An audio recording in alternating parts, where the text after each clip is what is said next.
Hey there, everyone. Hope you're all well and keeping safe. Welcome to episode 4 of Masterminding for Success. In this episode, we actually have a guest speaker. We don't normally do guest speakers, but for this episode, we do. And the individual that I'm going to be introducing to you, his name is Kieran. He's from Manchester. He's someone that is working on quite a few different projects, who's going to be sharing us some of his challenges and some of the success he's been able to have. And hopefully, some of you guys will be able to take some inspiration from this. So, Kieran, welcome to our podcast. How do you feel? Thanks for having me, and it's great to kind of share my journey with you. So get Yeah. down to So, it. for those of you that don't know Kieran, and for those that you're watching later on, Kieran, can you just share with everyone what you're currently doing and the stuff that you're working on? Currently, I am an employed videographer within a chain of schools. I have been working in education for 3 years now, doing videography for University of Salford, a company based in Stoke, and now for a company that's based across the country. And now I am moving into a new kind of career phase of where I'm starting two of my own production companies, which is a daunting but exciting feeling. That sounds amazing, Kieran. For someone like yourself, can you just share with everyone your journey? Because people looking at you right now, they'll probably think, "Oh, Kieran, he might have a lot of money, he might have rich parents," but you know, the things that you're going to share with everyone, that's not the case. So just share with everyone your journey, where you started from to where you got to right now. Okay. So I got into what I wanted to do when I was about 10 years old. So I first began video editing when I was 10. I used Windows Movie Maker from 2003. I still hold to this day, it's one of the best editing softwares I've used. From there, I studied media at school, did that at sixth form, then went to University of Salford, did TV and radio. Then I moved to I stayed at Salford University as a videographer. And growing up, I never obviously had the same kind of money other kids did to buy sort of the nice camera, the nice tripod, the same like kind of old equipment.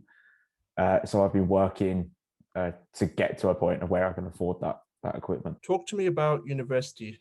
Is university something that you wanted to do, or because me and you were both from ethnic minority communities, was that maybe forced upon you because of our parents go to school, get a job, and live happily ever after? No, it's my own choice. I wanted to go to uni. I wanted to study media, so I chose Salford. Salford Uni is based in Media City, kind of written in the name. Yeah. Went there, studied for 3 years, finished with a 2-1, which I'm very proud of. From there, I also had sort of a freelance job on the side. So I used to work for a company called ADI. They did live in-game uh, screen screens for, say, any like big football team. So I did Whole City. I was a highlights and replay operator. Basically meant I just edited the highlights live and they were broadcasted to the stadiums. That was a good bit of experience to learn, to work in a live environment like that because it was in galleries and got to do How that. did you actually get that role with Hull City? That Because they're a quite a high professional club. mm. So they are a company which are contracted to deliver these to different clubs. So they would work from Everton, Tottenham. They might have changed clubs. They might have brought more, got rid of some. So Hull City, Aston Villa, you name a club, they've done it. So from there, the reason how I got into that was my friend sent me a job post. I applied for it. When I applied for it, went for an interview. In an interview, I passed the training. So it was about 3 days of training that I had to go through to decide if I was sort of good enough. Glad I was good enough. And yeah, that turned into over a 2 year job, working on the weekends and in the weekdays, just trying to So this was work on football. so this was actually whilst you were studying in uni, right? Yeah, so that was my side hustle in uni. So how did you balance your assignments, your uni life, and actually working as well? Because because for others it might seem quite hectic. Um, it was a good job to have because I would only have to work 4 or 5 days a month to have that Okay. relevant sort of experience there. It wasn't. It was. I worked for the home game, so I would only work for half of the season. Mm. If they did well in the FA Cup, in the EFL Cup, any competition, then I'll get more games if they would played at home. But that obviously does run into question of some days where I can't go into uni because I would have to go into work on the weekday because day games are a thing. That balance was quite hard when especially it was coming up towards Christmas. So Christmas is obviously a very busy time for not just unis, but also for football. You have to work throughout that time. And that was quite a hard balance when you've got deadlines and you have the choice Yeah. to earn some money to pay for things. uh, it's easy enough to balance. You just have to do it right. Don't leave it to the last minute to get things done. Yeah. Do it earlier. So working for Hull City, editing for them, is that something you enjoyed more than actually the theory side of uni? Yes and no. I like the theory. I definitely like the theory of studying from academic. I like to see what they were, so how they theorized how TV basically works and radio. From there, obviously, the practical side is really what you're going to be doing in your career. You're not going to use the theory. So I didn't pay too much attention to the theory. I tried paying more attention to the practical, but you shouldn't do that because then your grades start to suffer on one side over the other. So put effort in both. Yeah. Did you face any challenges whilst you were in uni, like when there was different awards and ceremonies and stuff? Yeah. So there was one for the British Asian Media Awards. One thing that kind of got me was I went to a networking event for the British Asian Media Awards in Manchester. It was only small. It was only like in a little bar where you get to meet people in the industry. I met a few people at BBC, ITV. Great to know that, to see other Asians within media and to know who they are, how high up they are, just to sort of aspire to be them. The one problem I had was I was standing around halfway through the evening. The event organizer said, asked one of the winners of that year to come up, award winners to come up and just give a little speech. They gave a speech, but they gave out awards to some sort of university students. Mm. They weren't Asian. These students were from a white background. Three of them didn't even turn up from what I could remember. They gave out 5 awards, and these students helped film the awards. When there's people like me on the course, which are from a BAME background, especially an Asian background, why weren't we asked to work on this event? It's a prestigious event within the community. Why haven't we been asked? They asked the people which shouldn't have. Well, again, that's not my thing. It's they should have been asked because they're good at what they do. I knew them personally; they're good at what they do. But why weren't the other students asked, such as myself? Did that maybe put you down in essence? No, it didn't put me down. It didn't make me angry or anything. It just was an eye opener to show the kind of struggles that I might have to face, Yeah, especially when it comes in to the industry. yeah, 'Cause, you know, within the industry. whatever you do, with every industry, you're gonna have challenges and obstacles that you're gonna have to overcome. And should you choose to overcome them, then that's when you're gonna be able to have success within that industry. So now you've come out of university, you've finished your role at Hull City. Where Mm. are you now? So now I am based in Manchester. As you can clearly tell, I'm not from Manchester. I'm from London. uh, so I'm now working for a company called Aldridge Education.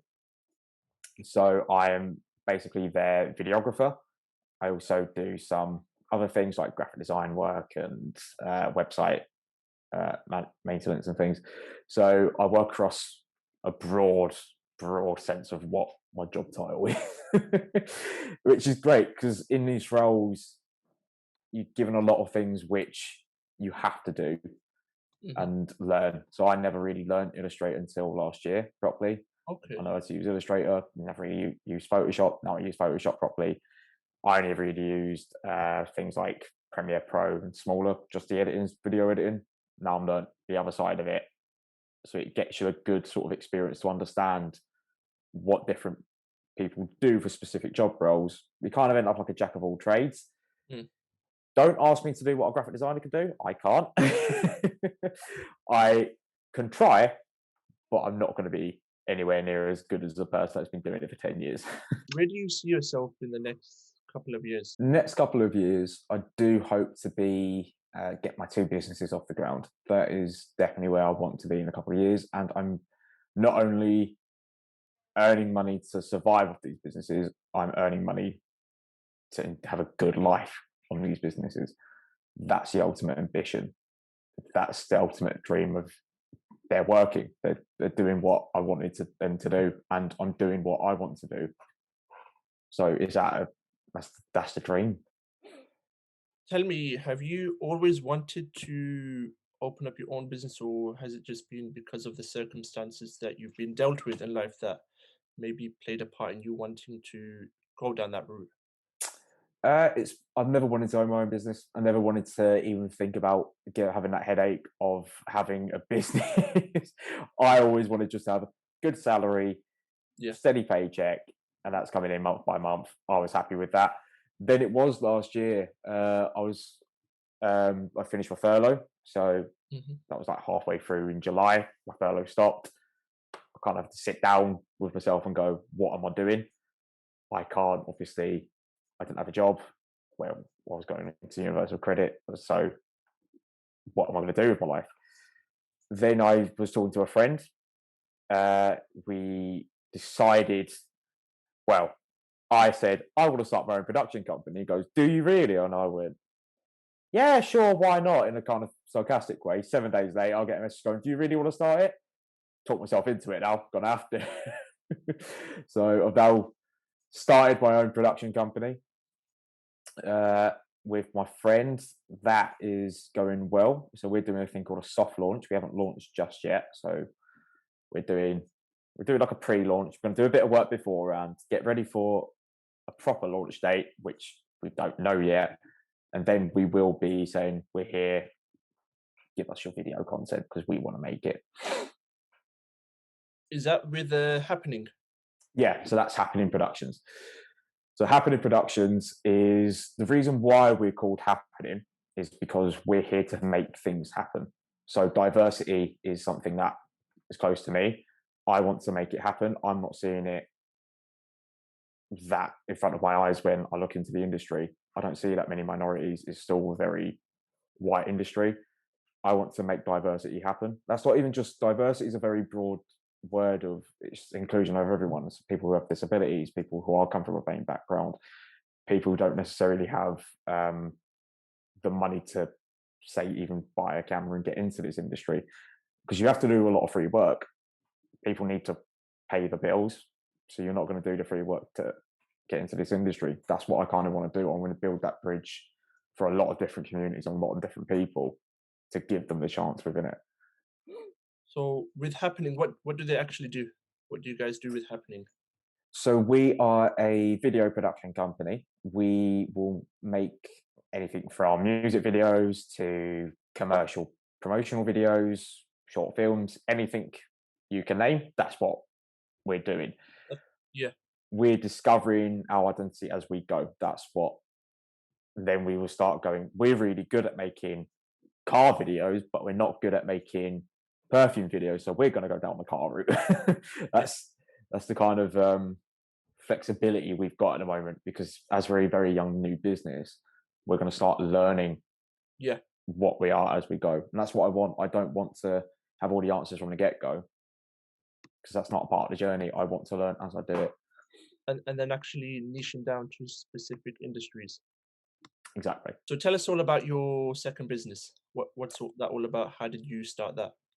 So this and that productions. There's a lot of productions today. That's a key word in this business.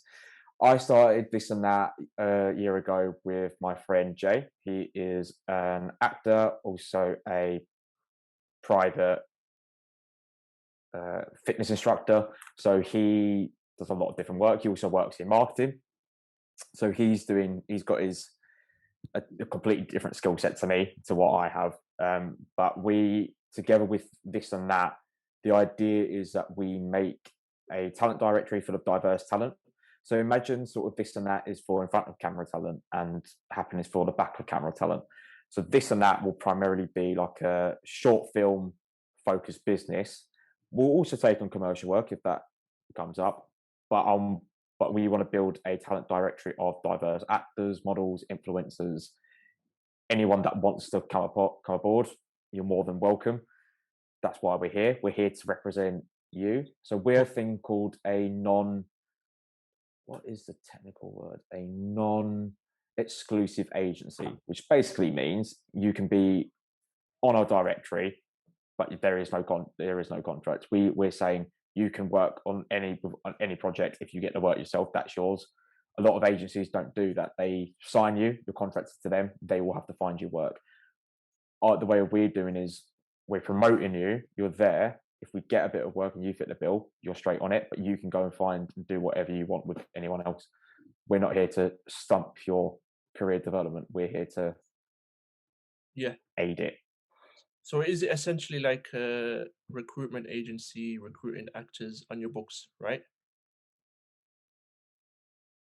Yeah, that's a good way to put it. It is like a recruitment agency in that sense. Yeah. So we would have people on our book saying, we've recruited this actor, they'd be good for this job or this role. Let's put them forward for it. Yeah, if any of you guys are listening, you heard that. If any of you guys are into acting, production, get in touch with Kieran. I'm sure he'll be able to help you guys out. So now that you started, you've got your pre-launch of happening, and this and that has launched. Now that's two businesses. Is that alongside? And what else are you doing apart from that? Is it just those two, or are you working? You're working as well, right? So I'm working full time. Balancing that with two businesses isn't always the greatest of ideas. But someone gave me some advice years ago. There's no point of being in this industry if you're not living, breathing, video editing, recording. If you're not living this job, then why are you doing it? Because this is a passion at the end of the day. It's a great career. It's a good job, but it's a passion. I have always had the passion for film, always had the passion for making, creating. That's what my passion is. If you don't have that passion, you're not going to be able to drive through that kind of, oh, it's 5 o'clock, I'm going to go and have a kebab. No, you want to carry on working past 5 o'clock and to work all hours to get it off the ground. Yeah, yeah. So starting two businesses, did it, because some people hearing that, they'll think, this guy starting two business, he must have a lot of money, he might have rich parents. But that's not the case, right? No. So I've started these businesses with no money. I went to uni with no money. So the way that I've done this is I'm not relying on finances. I'm relying on my own skill set. I've worked hard to just even get to afford the editing software, to afford the computer that comes along with the editing software. I've had to graft to get here. What I've also done is I've matched my skill set with people that I know who also want to start a business. So I don't have the camera. My friend, my co-founder, Aaron does. He has the camera for Happening. I have the editing software. Put that together. We're a good little nimble team. So Aaron can go and shoot one day, send me his footage straight away. I can edit it that day. We are taking out a big chunk of time of travel, logistics, a lot of different things because we split our skill sets up. Aaron's great at talking to people. Me, on the other hand, I'm more of a hermit where I like to stay inside and just edit on the computer. I don't want to talk to anyone. And then this and that is the same with Jay. Jay's a great talker. He's very forward. He's an actor, so he's going to be a showman. He is also a good business person. He is amazing at doing certain things which I'm not great at doing, but I can take over and say, I know what I'm doing when it comes to filming. I know what I'm doing when it comes to editing. I know how that we can make this a proper production company with your business mind and assets. We can put that together. And then we've also got another good team. It's just about matching with other people, getting to know them, what they can do to make something work. And they also act like dry motivational tools. I'm not always most motivated, so Aaron can motivate me, Jay can motivate me, but I can motivate them. So today I don't feel like doing work. They'll be like, no, we're doing some work. Today they might not be feeling to have a meeting or to go over the day's business. I'll put that forward, and I'm going to say we're doing that today. It's a two-way street, and it actually works. It's a really good idea to get in business with someone, especially a friend, which goes against the good old-fashioned term of don't hire your friends. Because I guess if you do it yourself, then you're doing it alone, and I guess it's much more harder uh, promoting yourself and sort of pumping yourself up to actually go and do it. But if you go and have someone that you're been friends with for quite a while, and they're your partners, whenever, because not every day you're gonna have a good day. It's life. Some days you're gonna have good days, some days you're gonna have bad days, and especially when you have someone like a co-founder and a partner, which you can bounce off and actually go back to where you are. So you've basically essentially partnered up with someone who's valuable and joined together and created something from nothing, essentially, from both of your Yeah, businesses. exactly. Yeah. So if some of you guys are watching here, take this from Kieran, some of the lessons that you don't actually need to have a lot of money. Uh, you know, Either become valuable yourself in your field, or actually partner up with someone who's valuable and join together and joint venture on a project and start a little business. Now that we're coming towards the end of the podcast, questions for you. Something which I've not told you. What does success mean to you? Success to me is not to be getting to a point of where I'm burnt out at the end of the day of working. I want to be success to me is happy, fulfilled, and feeling safe that I know that I've worked hard enough to get to a point of where I'm secure. That's success to me. Success isn't the £1 million house, the fancy car, the 50 Rolexes that I could have sitting in a drawer. That's not success to me. Success to me is life, having a good life. That's successful. If I'm doing what I'm doing fulfills me, I'm doing what I'm doing to enjoy myself, and I'm earning money from what I enjoy, that's successful. So right now I can say I'm successful in that sense. I want to make my businesses grow. That's the next step of my success. So it's not an ultimate goal. It's an ongoing journey. It's a journey of never Exactly. ending, of growing and persevering and growing and becoming a better version of yourself on a daily basis. Now, you mentioned something about, for you, success doesn't mean materialistic things like cars, watches, Gucci.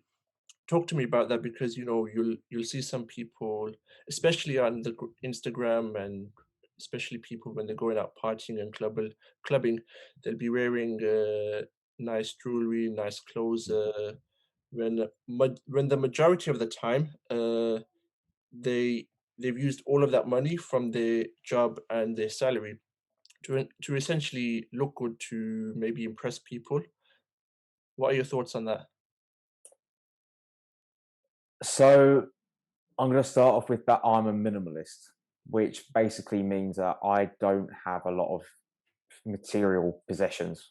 I don't have a massive wardrobe of fancy clothes. I don't have a load of like random gadgets around the house. I have a phone, I have a laptop, I have an Apple Watch, which I use for fitness, not for style, because it's one of the really old generations I bought.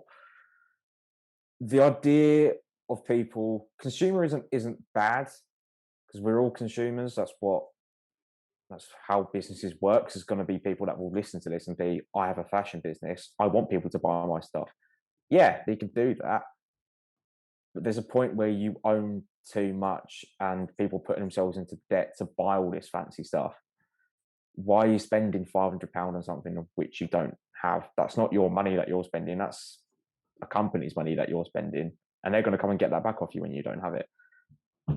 Minimalism is an answer to a lot of different questions of, well, it can go to economic, of how we can be more sustainable in that sense, rather than the fast fashion industry, which just is a very fascinating subject, that of where there used to be 52, there's now 52 different seasons in the year for clothing, when there only used to be like 3 or 4, or arguably 2 of when it's hot, when it's cold. those are your seasons, fashion seasons. There might be 4 for the season, for autumn, winter, summer, and spring. The idea of minimalism for me came about when I was in my 3rd year of uni. I never owned a lot of things anyway, and it was until I watched a documentary made by a guy called Matt Diavella. He's an amazing YouTube channel. He's already got 3 million people subscribed, so I don't need to plug that channel. But he made a documentary with the minimalists, who are Josh Milburn and Ryan Nicodemus. Yeah. I'm all for pronouncing names, so just type in the minimalist and you find them. They just went on a book tour. They wrote a book about what it's like being a minimalist. They will give a much better description of why they're minimalist and why people should become minimalists. They're not going to. The idea is not to take things away from you. It's just to recognize what you have is important. The less you own, the more you have. That's an age-old saying of where my life's not cluttered by physical things. It's I can curate things of which I want. A good example is I'm looking at an album collection my flatmate has, that he uses them because he gets enjoyment out of them. He likes listening to music. He likes talking about the albums. You like seeing the album art on the cover. It's a whole experience, a sensory experience that you get worth out of that. But if you just have a collection of CDs which don't do the same thing sitting on the shelf, you've got 100 CDs. Why do you have all these CDs still? We've got Spotify. Use Spotify. What are you doing? They're just gathering dust. It's just taking up space. And you know in the back of your mind that object's there, is physically there. Once you remove it, you kind of free up a bit of space, not in your physical world, but in your mental world. Yeah. And it's freeing in that kind of sense that you're not cluttered. You're focused on what you want, what you have. That also comes down to a thing of essentialism. So essentialism is there's a book written by a guy called Greg McCowan. He wrote a book basically saying the balance between everything: your work life, your social life, your personal life. How do you get a good balance of all 3? Because we never can. No one has ever really realized how can you get a good balance. The whole idea of essentialism is what I implement on my life on a daily basis, but also to my businesses. And the same with minimalism. They all come into hand in hand. So essentialism is, at the end of the day, is focus on the key things which make you happy, which make sense, and don't plan every single second of the day. Don't say, I'm going to wake up at 6, be in the gym by 6:15, have a protein shake at 6:45, 7. Like, it's just all of these sort of ridiculous schedule that people put in. You're not getting any enjoyment. It's about enjoying your life, and to a certain extent of cutting down on, okay, I'm not going to work past 6:00. My phone goes in my cupboard. I'm going to spend some time with my family, my friends, or read a book. It's about trying to find that right. Again, it is just the key word there is balance between everything you do. So work shouldn't be making your personal life suffer. Your personal life shouldn't be making your social life suffer. Nothing should be suffering. It should all be equal to each other. But say if you don't like spending a lot of personal time to yourself, and you like spending that more at work, do it. That's making you happy. That's essential. That's essential to your life and what makes you happy. That's the key message, I think, from both of these lifestyles and movements, is to be happy. And if your business is making you happy, you've got your answer there.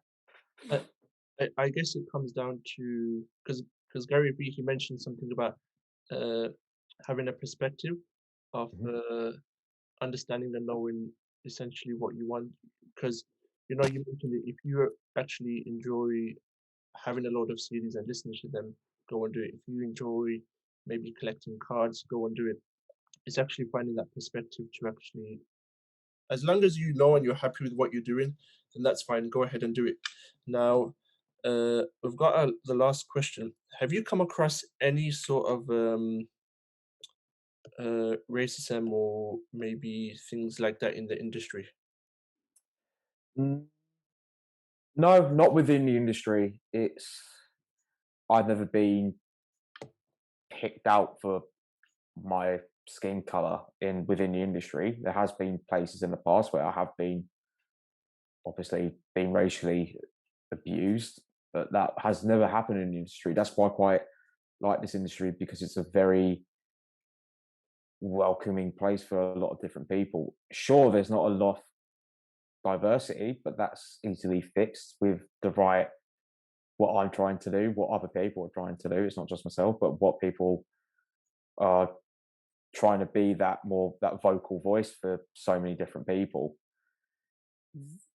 People will listen in this industry. It's not a closed off door. It's a welcoming place. But there have been cases where I've heard stories about racism. Yeah, It hasn't happened to me. I've never really worked on a proper TV set. That's never been my ambition. I have a TV and radio degree, never meant that I wanted to go and work in TV. I never did.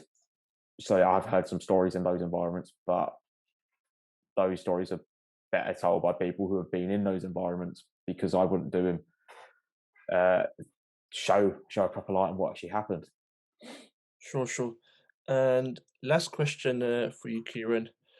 What is your so think so thinking about your journey, what would you say is your biggest challenge or biggest obstacle you've maybe had to overcome to help you to get to where you are right now? Biggest challenge. So the biggest challenge that I've had to overcome is my own fears. It's my own lack of ambition. That has been the biggest challenge, because I am my own demon at the end of the day. The same with a lot of people. We can talk ourselves out of something very easily. We can put a negative spin on it, so we're not going to do it. That's the big challenge for myself, is to get over that initial fear.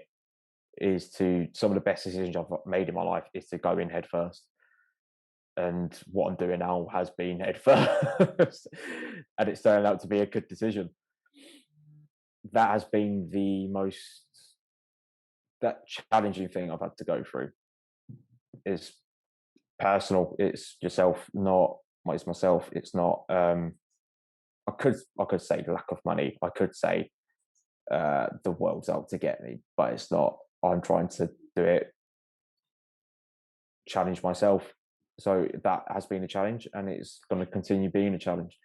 But if you have the right people around you, if you do the work yourself, you're going to push through, and I'll definitely succeed. Amazing, amazing. Well, I've definitely learned some lessons and some things that I'm going to be taking away from this podcast while doing with you, Kieran.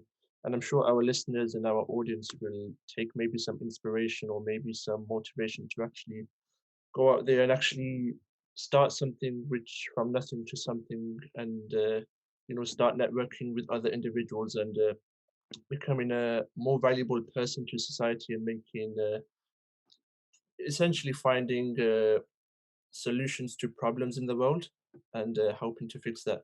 So, Kieran, it's been a pleasure. For those that are listening, if they maybe want to get in touch with you or maybe want to work with you or any of your companies, where can they find you? So you can find me at Happening Productions on Instagram. You can find me under Kieran J Hammond, Kieran.j.hammond on Instagram, and This and That Productions on Instagram. I also have a website, kieranhammond.com and happeningproductions.com. Haven't bought This and That one yet, but we're in the process of acquiring that. Amazing, amazing. It was a pleasure interviewing you, Kieran. For those of you are listening, take care, everyone. God bless. How was that? Yeah, that was really good. Yeah. Really good questions. You challenged me there, so that was a good thing. I had my little talking notes on the side.